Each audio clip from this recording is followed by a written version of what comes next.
numa época aí, acredito que em torno de 70, 80 anos atrás, onde a questão da saúde era um pouco precária, e apareceu uma enfermidade num deles.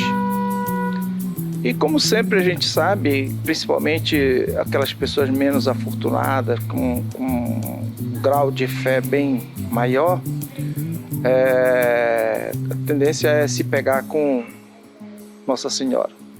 E assim começou. Ele fez ele reproduziu o órgão que ele estava precisando de se recuperar da saúde e ofereceu para Nossa Senhora.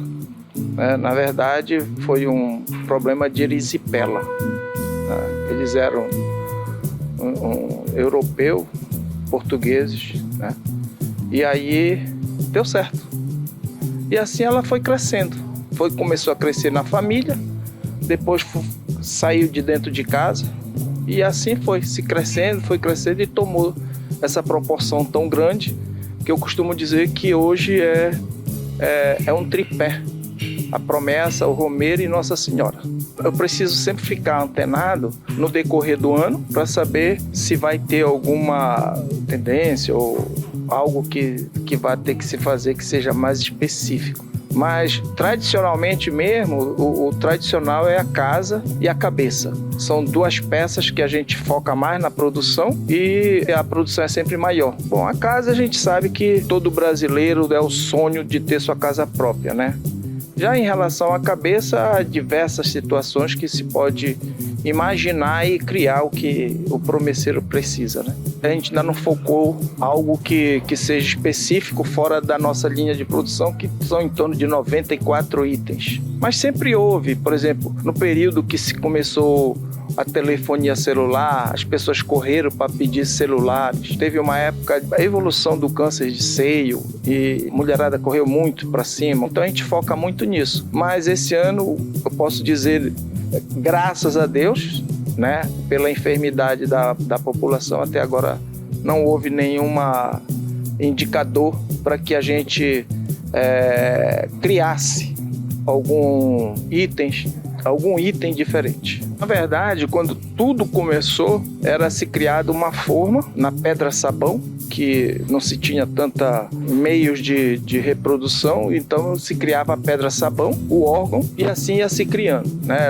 Quando a gente ia começar a produção, se deixava essas peças de molho, num período de hidratação, né, que elas vão desidratando ao longo do tempo e ficam bem levezinhas. E no momento do uso elas precisam ser hidratadas. Com o tempo elas vão se quebrando, vão se partindo, e aí houve a minha percepção de começar a transformar elas em peças mais resistentes, que elas passaram a ser uns moldes de metal, né, para que essa produção não saísse não fugisse das configurações originais. Mas a produção em si é a parafina, né, que a gente faz aquele aquecimento dela, e alguns aditivos a mais que a gente coloca. Para quê? Por ela ser um pouco diferente da vela com o pavio, ela fica mais frágil. E nesse momento que ela fica mais frágil, a gente, sabendo que o nosso clima no segundo semestre, a tendência dele é ficar mais calorento, mais quente, a gente tem alguns aditivos que a gente coloca na parafina para que ela possa suportar e não transformar, né? Por exemplo, tem pessoas que dizem: mas eu vou levar e vou deixar dentro do carro, tem problema? Não tem problema nenhum, porque a gente já faz um preparo para que isso ela não se desfaça, não venha a se desmoldar ou derreter, né? Então, para isso a gente teve essa preocupação. A gente tem 4 períodos de produção durante o ano, que começa o ano, a gente começa no trabalho para o Círio Pascal, né, para Semana Santa. Pós Semana Santa a gente dá uma reestruturada no nosso local e aí começa a produção por Círio. Porém, essa quantidade de peças, elas vão em torno de 100 a 120 mil peças. Esse é o nosso equilíbrio de produção para cada parte que são mais procuradas. A gente faz uma produção maior. mas a produção começa mais ou menos em maio, né? Porque a gente tem que produzir maio, junho, julho e agosto. Até meado desse mês a gente já está com a produção pronta. Até porque a gente tem alguns parceiros que vêm buscar material para revender. E a gente assim estende também a questão comercial para outras pessoas ganharem também, até para ter mais acesso, que tem pessoas que ficam mais difícil o acesso vir aqui, né, na Cidade Velha. E aí a gente tenta fazer essa produção até o meado de agosto, né, porque a partir de agosto a gente já está visando outra produção que já é dos finados, que já é em novembro. A gente precisa também correr com a produção para novembro. Costumo até brincar com algumas pessoas, alguns promesseiros, que às vezes vêm e pedem alguma coisa diferente que a gente não tem. Mas isso vem a partir de setembro. E aí eu costumo dizer para o pessoal, por que vocês não vieram primeiro aqui saber se a gente ia fazer? Vocês foram logo com Nossa Senhora, pediram a promessa, receberam a graça e agora trouxeram o problema para a gente resolver. Mas a gente resolve, a gente nunca deixa ninguém sem pagar a sua promessa, a sua dívida com Nossa Senhora pela graça que alcançou. Tem muitas que eu costumo sempre fazer os comentários, e principalmente é de pai para filho. É aquele amor materno que às vezes um problema de saúde que o filho teve e os pais acabam ficando enganjados na recuperação, na graça alcançada e na solicitação à Nossa Senhora. Tem um casal que eles são de Barcarena, o nome dele é Kildare, né? O filho deles, quando nasceu com um problema oncológico muito sério mesmo.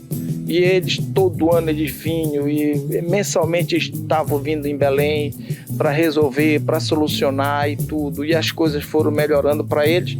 E hoje eu parei de fazer uma produção de um boneco grande, mas para eles eu não posso parar. Todo ano eu tenho de fazer esse boneco grande, porque além da graça que eles alcançaram, o filho ficou totalmente recuperado do problema oncológico. Eles viajaram, parece que, se eu não me engano, para outro país ou para outro estado com mais evolução da ciência para eles, da medicina. E realmente o filho melhorou de melhorar mesmo, de se salvar. Ano passado teve um casal também de professores que eles foram embora de Belém. Esse casal foi para, se eu não me engano, para o Paraná. A mesmo problema, um problema de saúde com filho, e eles ficando em apuros, porém estavam num estado que não era sua terra de origem, e o casal só. E se lembraram de Nossa Senhora, fizeram a solicitação, se pegaram com Nossa Senhora e ganharam essa graça do filho. Além de ter uma assistência de saúde onde eles estavam, né? Eles conseguiram com que a criança tivesse uma recuperação conforme eles estavam pedindo para Nossa Senhora. E ano passado eles vieram em Belém para pagar essa promessa. Eles vieram até aqui pedir para que o bebê de cera que eles queriam pagar seria no peso do filho que ele nasceu. E aí foi que a gente foi trabalhando, foi chegando ao peso que eles queriam, que foi algo em torno de 3 quilos e um pouquinho. Mas foi feito, foi tudo bonitinho, foi tudo certo. Eles pagaram a promessa deles, eles vieram, solicitaram, a gente fez a criação e depois eles retornaram com 10 dias para vir buscar para fazer, para pagar a promessa. Isso assim são coisas que eu costumo dizer que a gente fica muito crente. A gente vê que essa promessa, essa ligação entre o ser humano e o divino, que é Nossa Senhora, ela realmente não é uma utopia, não é algo que não funciona, funciona. E a gente envolvido nessa produção, porque todos nós aqui somos católicos, todos nós somos católicos. A gente acredita naquilo que a gente faz, né? Não é por uma questão comercial. A gente não está, principalmente na questão das promessas, não é um fundo comercial e financeiro. Eu costumo dizer que é uma devoção também nossa, tanto minha como gestor e como os colaboradores também têm essa empatia na produção. E a gente fica muito feliz porque são coisas que a gente bota para fora da empresa sabendo que é uma verdade, é algo que é de sentimento mesmo, verdadeiro. Pretendo que isso daqui seja, dê uma continuidade, se não for através da minha geração, da minha próxima geração. Eu tenho, na verdade, são 3 filhos, né? Mas cada um está fazendo as suas carreiras solo, cada um está seguindo o seu caminho profissional, sem interferência minha e da mãe, né? Mas eu acredito que se não for pelas mãos deles, vai ser pelas mãos dos funcionários, né? Os funcionários, uma hora que eu tiver de parar, eles continuam, eles levam e continuam o caminho, porque é exatamente aquilo que eu digo, isso daqui é um tripé que não pode parar. É a promessa, o promecer e Nossa Senhora é aquele triângulo que eu costumo dizer, um triângulo amoroso que não pode ser encerrado nunca.